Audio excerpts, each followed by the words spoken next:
皆さんこんにちは。ジャハナです。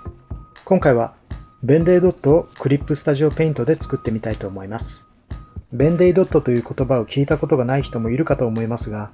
もしかしたら見たことはあるかもしれません。そう、ロイ・リキテンスタインのアートの中でです。ロイ・リキテンスタインが1960年代に発表したアートに用いられている特徴的な網点のことをベンデイドットと言います。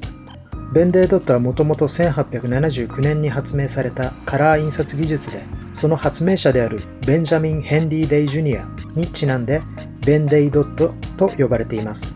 このベンデイドットは1930年代からアメリカンコミックのカラー表現に使用されていました。そして1960年代初頭にアメリカンコミックの一コマとベンデイドットを大きく引き伸ばしてアートにしたのがリキテンスタインでした。ベンデイドットはスクリーントーンやハーフトーンと円の配置や密度が異なっていて独特な印象があります。このベンデイドットをうまく使うことができれば、私たちの作品もより豊かなものになると思いませんか？では、これからベンデイドットを作っていきます。この動画をご覧になっている皆さんが再現しやすいように、新規ファイルの用紙設定から始めていきます。新規作成ボタンを押して、用紙サイズは A4 にして、解像度は 350dpi、表現色はカラーに設定します。で、細かい作業が必要なところがあるので、表示倍率を 100% にします。次にグリッドを表示させます。表示メニューからグリッドにチェックを入れます。初期状態だとグリッドの目が細かいので、もう一度表示メニューからグリッドルーラーの設定を選択して、グリッド設定の分割数を1にします。設定が終わったら六角形の定規を作ります。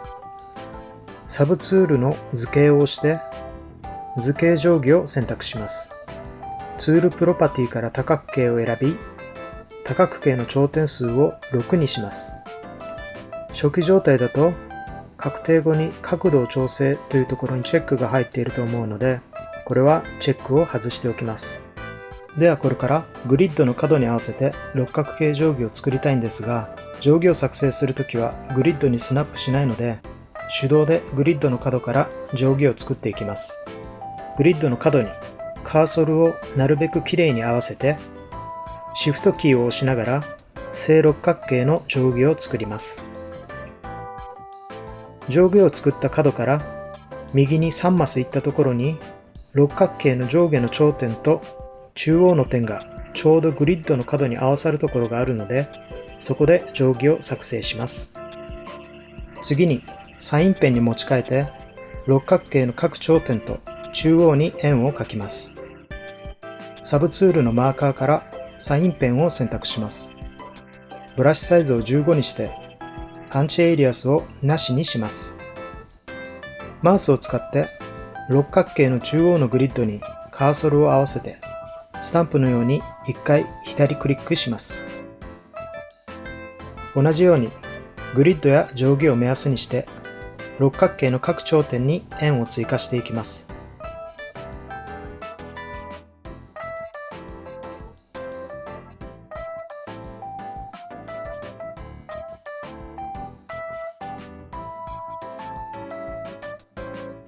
これでベンデイドットの基本になるパターンができました。これからこの画像を素材登録してオリジナルトーンにしていきます。そのためにはまずサブツールの選択範囲から長方形選択を使用します。選択範囲ツールだとグリッドにスナップできますので、グリッドにスナップした状態で六角形定規を作ったグリッドの角から選択範囲を作ります。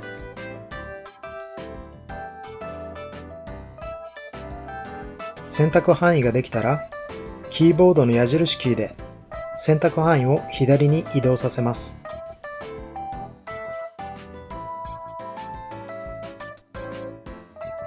右端の2つの円にギリギリ選択範囲がかからないところで止めます。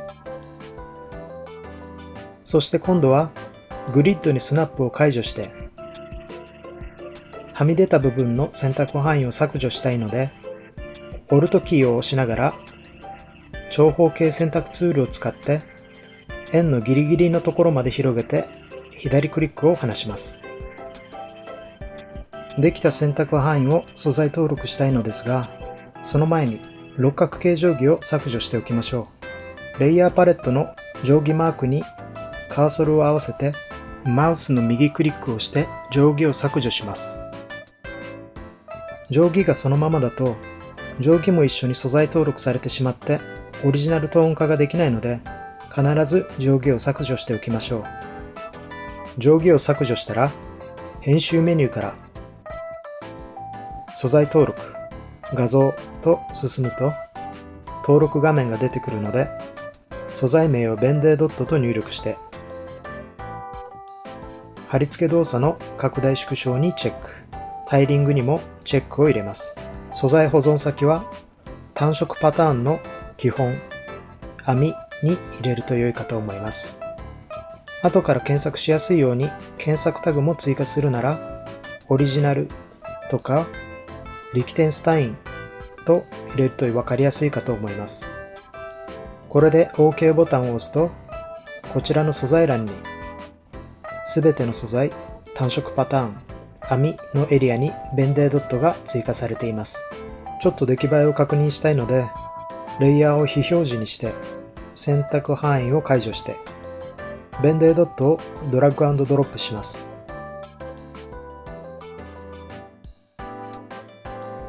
結構いい感じにできたんではないでしょうか。見やすいようにグリッドも消しておきましょう。これでベンデードットの完成です。ツールプロパティから拡大率も変更できるので、使いやすい大きさに調整して使ってみてください。リキテンスタインのアートのようにカラーにしたい場合には、レイヤーパレットで右クリック、ラスタライズしてカラーセットから変更したい色を選択して、編集メニューから線の色を描画色に変更をクリック。これでベンデードットをカラー化できます。ベンデードットを追加したことで、よく使われているスクリーントーンやハーフトーンだけでなく、表現の選択の幅が増えるかと思います。ぜひご自身の作品などでベンデードットを活用してみてください。最後までご視聴ありがとうございました。ジャハナでした。